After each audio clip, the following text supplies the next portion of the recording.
Bismillahirrahmanirrahim. Assalamualaikum warahmatullahi wabarakatuh. Baik, lanjut nih kita masih di hukum pidana, kausalitas dalam hukum pidana. Kita fokus pada kausalitas ini. Pengertiannya ini masuk bahwa satu perbuatan itu kan ada sebab akibatnya nih. Nah, hubungan sebab akibat itu harus dibuktikan dalam urusan hukum pidana. Kenapa? Kalau ada pelaku, ada korban. Jangan-jangan nggak ada hubungannya di antara pelaku sama korban. Nggak ada sambung-sambung apanya? Perbuatan pidananya. Apakah betul apa yang dilakukan pelaku itu mengakibatkan korban itu mati, misalnya dalam kasus pembunuhan?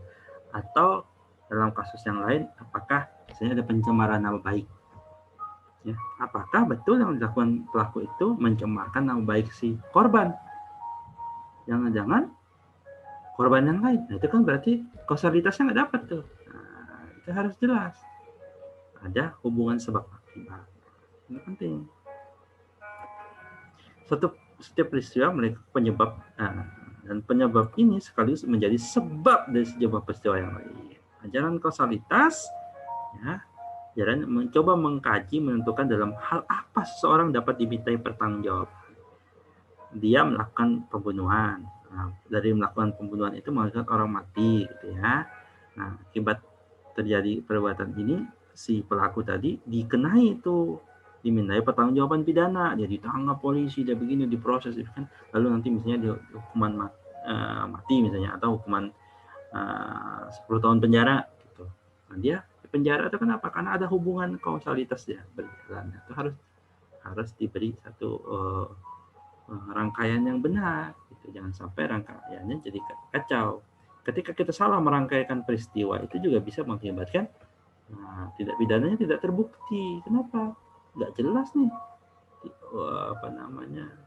Misalnya dalam dakwaan, surat dakwaan, ceritanya si penuntut umum itu nggak jelas, rangkaiannya nggak tepat. Saya singkat-singkat aja nih. Teorinya banyak nih. Jadi makanya saya ini mending di bukunya aja, nanti dicek ya. Jadi kalau ada yang bingung kita diskusikan. Teorinya kan macam-macam tuh.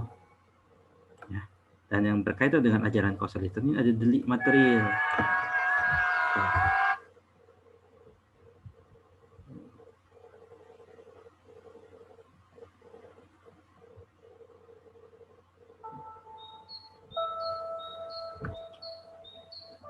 Oke, lanjut ya.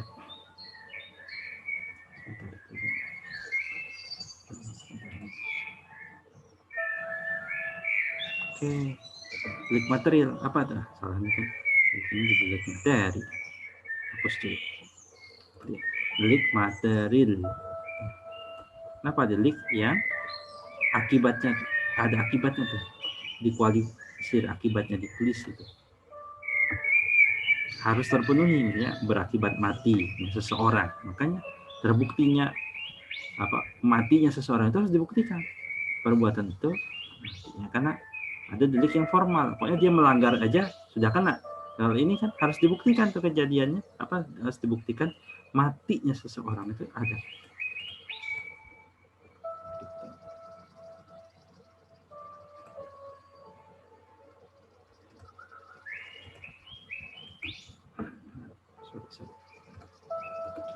Lanjutnya.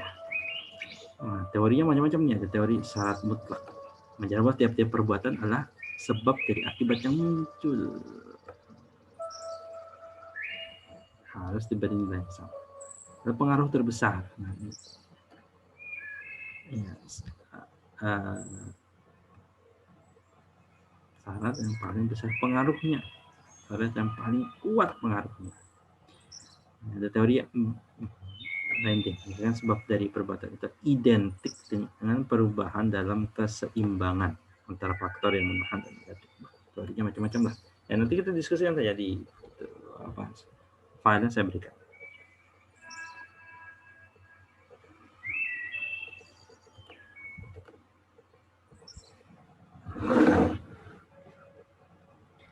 Relevansi, kita perhatikan teori tentang relevansi.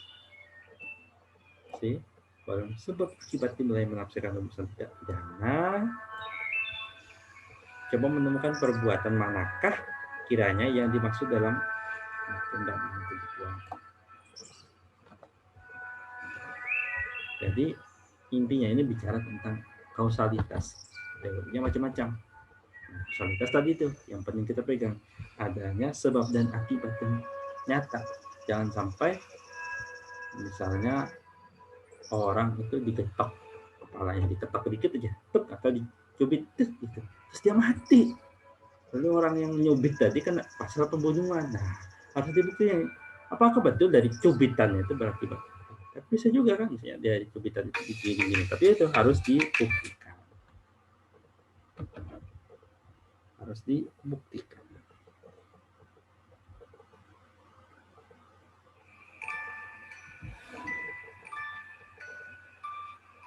Intinya bab ini bicara tentang itu sih.